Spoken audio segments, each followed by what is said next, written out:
Miseejii namni waatsaappiidhaan isin ergee egaa isin ergeen booda yaada isaa jijjiiree osoo isin miseejii sana hin argin of bira akka isin biraa isbatutti haala asirratti margaartan kanaan dileetti godhe akkaataa karaa salphaa ta'een argachuu dandeessan yookiin immoo deeffattanii argachuu dandeessan isin barsiisa. Miseejii garaagaraatiin namni isinii barreessa jechuudha.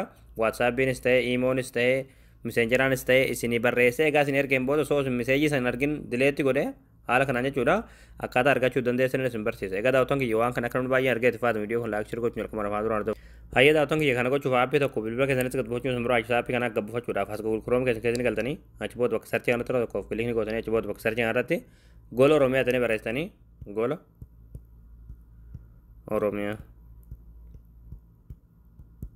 Achi booda gola Oromiyaa kan jiru sanii baasara tura tokkoof kilikni gootanii ammallee asirratti gola Oromiyaa kan jiru tura tokkoof kilikni gootanii ammallee haala kanaan sitti fidaa asirratti ekoonii sochii tura tokkoof kilikni gootanii bakka sarchii kanatti qubee waa maa barreessan achi booda sarchii fuulduraan kilikni gootanii sarchii gootanii achi booda ammallee haala kanaan suuraa kan tura tokkoof kilikni gootanii achi booda aappii jechuudha suuraa ulfaa gaddeemtu mormaati.